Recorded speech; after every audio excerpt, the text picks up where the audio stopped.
탯줄이 달린 상태로 부모에게 버려진 신생아 유기 사건이 잇따라 발생하고 있습니다. 그제 하루에만 신생아 3명이 버려진 채 발견됐습니다. 이런 가운데 헌법재판소가 낙태죄에 대한 위헌 여부를 조만간 결정할 것으로 보이는데요. 관련 내용 알아보도록 하겠습니다. 양지열 변호사 그리고 최단비 변호사와 함께 분석해 보도록 하겠습니다. 네, 안녕하십니까? 안녕하세요. 네, 안녕하십니까? 자, 일단 안타깝고 참 입에 담기에도 어린 생명에 관련된 얘기이기 때문에 좀 끔찍하다는 생각이 드는데 먼저 열차 안에서 신생아 유기 사건이 발생했죠? 네, 맞습니다. 지난 금요일이었죠. 29일이었는데요. 대전을 출발해서 제천역에 정차한 무궁화 열차 안이었습니다. 이 무궁화 열차에서의 화장실을 청소하던 중에 변기 안에서 신생아가 발견이 됐는데요. 발견 당시 신생아는 탯줄이 달려있는 상태였지만 안타깝게도 이미 사망한 상태였습니다. 나중에 이 탯줄이 달린 아이의 어머니가요 스스로 네. 자수하면서 이 아이가 유기치사된 것으로 알려졌습니다. 자, 그럼 이렇게 되면 어떻게 되는 건가요? 그 다음에 법적이라든가 이런 처벌 같은 건 어떻게 되나요? 이 아이 같은 경우에는 어머니가 이 낳은 상태로 바로 버려지고 사망이 됐기 때문에요. 영아 유기치사죄가 되고요. 이 엄마 같은 경우에도 아직은 좀 물론 성년이지만 대학생으로 좀 어린 나이예요. 그렇기 때문에 어떻게 해서 이렇게 아이를 낳고 유기하고 치사됐는지에 대해서 조금 더 수사가 있을 것으로 보입니다. 수사 내용을 좀 지켜봐야 된다 이런 말씀이시고 또 같은 날 인천에서도 또 이런 사건이 발생을 했어요. 네, 공교롭게도 이제 2건이나 발생을 했더군요. 인천의 주택가에서는 골목길에 그 오래된 욕조 같은 걸 화분 대용으로 쓰는 경우가 있었나 봐요. 그 화분 안에서 아이가 발견이 됐었는데 이 경우도 탯줄이 달려 있었고 숨진 상태였다고 합니다. 그리고 한 아이는 또 이제 교회 앞에 버려진 아이가 다행히 지금 굉장히 저체온증을 겪고 있긴 하지만 병원으로 옮겨져서 생명에 지장이 없지만 신생아로 발견이 됐는데 앞서 숨진 아이 같은 경우는 일단은 아직은 사인이 밝혀지지 않았어요. 무슨 말씀이냐면 그 아이가 이미 버릴 당시에 이제 사망을 했었는지 아니면 이제 버려서 그게 이유가 돼서 아동 학대나 영아 유기에 따라서 죽음에 이른 건지 이런 2가지 아니면 이미 사망한 상태였다라면 이제 다른 시신유기 지금 이런 보면 정도겠죠. 3가지 사건 중에 마지막 사건 같은 경우는 그나마 행인이 발견을 해서 저체온증 증상을 보이곤 있습니다만 생명에 그나마 지장이 없는 상황이라고 합니다. 앞서 변호사님께서 엄마라는 표현을 쓰셨는데 각자 사정은 있겠습니다만은 과연 엄마라는 어떤 자격에 대한 좀 고민이 던져지는 그런 사건들이 아닐까 싶은데 자, 이 사건을 접했던 관계자의 목소리를 먼저 또 들어보고 다시 이야기를 나눠보도록 하겠습니다. 태어난 지 얼마 안 된 상태로 보이고 탯줄이 남아있는 경찰차가 지나가길래 무슨 사건 사고가 또 생겼나 밤새 그러고 있었는데 그 어린 것을 갖다 그랬으니 그 얘기 듣는 순간부터 내 마음이 네, 그 얘기 듣는 순간부터 내 마음이 다음엔 점점점 그 점점점 안에 괄호 안에 어떤 얘기가 오갔을지는 우리가 다 짐작이 가능한 상황입니다. 자, 그런데 이런 신생아 유기 사건이 끊이지 않고 있고 계속 발생하고 있다는데 더 문제가 있는 거 아니겠습니까? 자료를 좀 보시면서 좀 설명을 이어갈까요? 네, 지금 992건이에요. 지난 한 10년간 집계된 건수만 992건이고 한 해로 따지면 무려 100건입니다.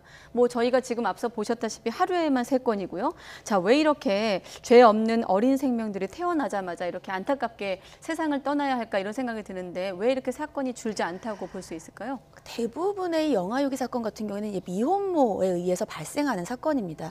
아직까지도 많이 인식이 개선됐다고는 하지만 우리 사회가 미혼녀들을 바라보는 것이 아무래도 조금 시선이 따갑습니다. 그리고 여기에다가 미혼모 같은 경우에는 준비가 되지 않은 상태에서 아이를 임신하고 출산했기 때문에 경제적인 또 어려움이 같이 따라올 수밖에 없어요. 그래서 내가 과연 이 아이를 제대로 키울 수 있을까 이러한 생각들을 하게 되면서 아이에 대해서 이렇게 유기하고 결국은 사망에 이르는 끔찍한 사건들이 발생하게 되고요.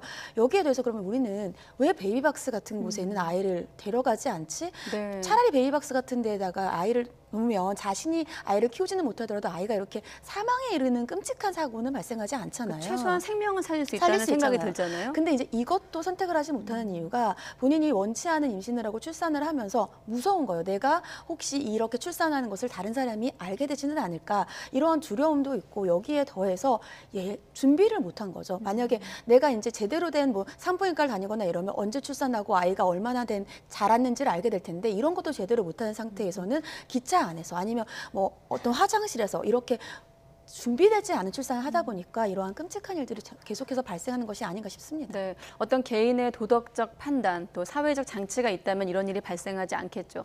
그래서 필요한 게 법이 아니겠습니까? 예. 지금 국회에서도 이런 일을 좀 예방하기 위해서 대안 마련에 대한 어떤 시급함을 인지하고 비밀 출산 법안인가요? 이게 논의가 이루어지고 있다고 하던데 어디까지 좀 진전이 된 상황입니까? 사실 법안 자체는 한 1년 넘게 이게 계류 네. 중이에요. 그런데 결국 근본적인 원인을 생각해 보면 원하지 않는 임신이라고 하는 것을 100% 막을 수 있는 방법은 없죠. 그러니까 어떤 식으로든 아이가 원하지 않지만 뭐 임신을 하고 출산하는 경우도 생길 수밖에 없거든요. 네. 그랬을 때 그러면 개인이 스스로 예방할 수 없고 스스로 어떤 대책을 마련하지 못했을 경우에 국가와 사회가 어떤 노력을 기울여줄 수 있느냐, 버려지지 않도록 그 하위법 중에 하나로 이제 들고 나온 게 비밀 출산 제도입니다. 그러니까 결국에는 상당 기간을 운영을 한다거나 아이가 태어난 이후에 뭐 이 미혼모들이 아이와 함께 좀 지낼 수 있고 그리고 아이가 지금 이제 입양에 관한 법률 같은 걸 보면 어머니가 출생 신고를 해 또 입양을 보낸다든가 이런 일을 할 수 있거든요. 네. 그런데 원치 않은 임신으로 태어난 아이를 내가 출생 신고를 한다는 것 자체를 부담을 느끼는 경우도 많아요. 그러니까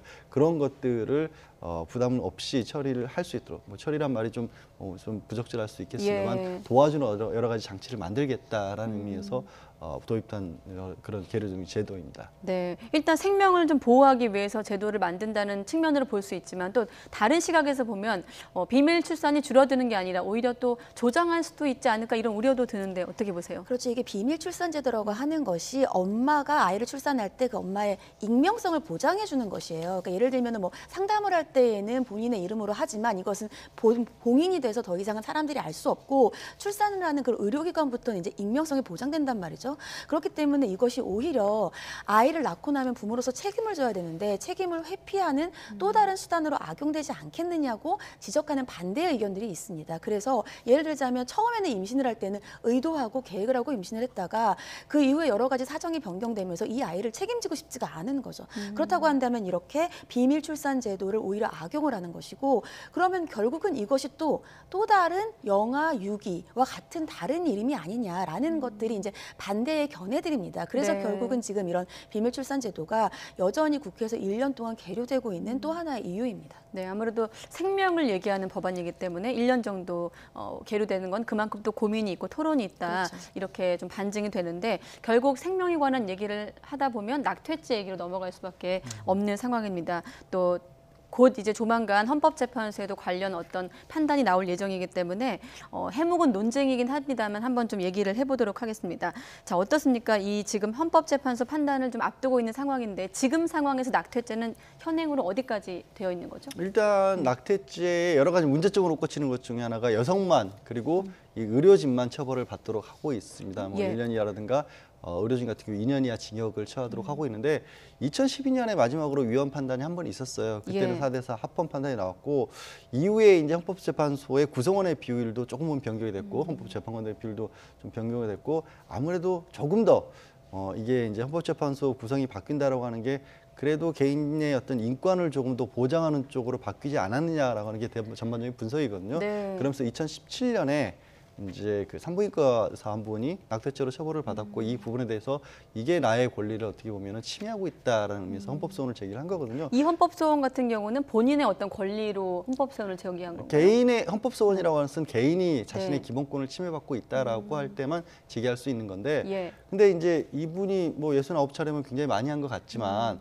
사실 이 낙태죄와 관련해서는 실효성의 문제도 굉장히 거론이 되지 않습니까? 예. 실제로는 훨씬 더 많이 행해지고 있다. 그러니까 어떻게든 영아 유기까지 가지 않더라도 원치 않는 임신을 한 경우들이 불법이지만 아직도 계속해서 행해지고 있는데 또 이게 적발된 사람의 경우에는 또 처벌을 피할 수 없는 그런 상황이기 때문에 네. 이 부분은 좀 법 자체가 문제가 있다라는 그런 취지의 헌법재판소의 판단을 기다리고 있는 거죠. 네, 2012년에 낙태죄 처벌 조항에 대해서 이제 합헌이 나왔었는데 이르면 다음 달에 이제 7년 만에 또 판단을 앞두고 있습니다. 마침 어제 도로 하나를 사이에 두고 찬반 여론이 팽팽하게 맞섰습니다. 시민 등 반응도 한번 들어보도록 하겠습니다. 우리는 보편적 인권에 기초한 포괄적인 성교육이 표준이 되고 모든 사회 구성원이 사회적 낙인 없이 자신의 성적 권리와 재생산 건강을 보장받는 사회에서 살아갈 것이다. 뱃속의 태아들이야말로 가장 작고 힘없는 자들이며 제일 먼저 보호받아야 하는 1순위의 사회적 약자들이다.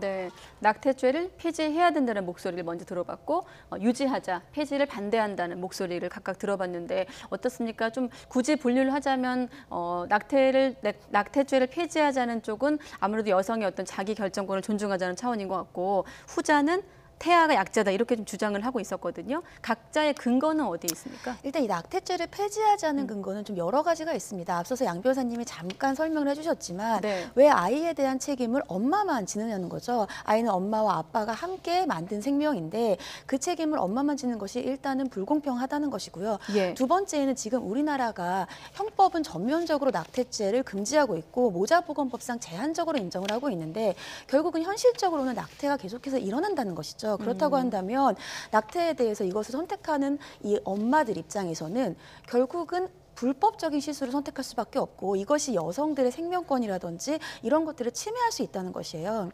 그리고 마지막으로 결국은 그렇게 된다면 이 낙태와 같은 것은 엄마가 그러니까 임신을 하거나 낙태를 하는 것은 여성이 결정하는 것이지 이것을 국가가 강제할 수 없다는 것입니다. 근데 반대로 이 낙태죄에 대해서 찬성하는 입장은 생명권은 가장 근본적인 권리라는 것이에요. 이 생명권은 태어나지 않은 태아도 가지는 것이고 이 태아의 생명권을 그 태아를 가진 산모, 즉 엄마라고 해서 이 생명권을 제한할 수는 없다는 것입니다. 여기에 더해서 지금 바로 이 낙태죄를 없앤다고 한다면 윤리 도덕적이라거나 아니면 사회문화적으로 그 파급력이 굉장히 클 수밖에 없다. 그렇기 때문에 아직은 이것을 없애는 것이 시기상조라는 것이 또 찬성하는 입장의 근거입니다. 네, 앞서 그 법률 조항들을 좀 보셨는데 결국 그러니까 아직은 현행법상으로는 낙태죄는 범죄에 해당한다. 아직은 그런 상황인 것 같습니다. 자, 국가인권위원회가 마침 또 판단을 내리지 않았습니까? 낙태죄는 위헌이다. 이래서 헌재 의견서를 냈더라고요. 네, 인권위는 그렇습니다. 어떤 입장인 건가요? 인권위의 입장은 아무래도 여성의 자기 결정권을 조금 더 강조하는 거죠.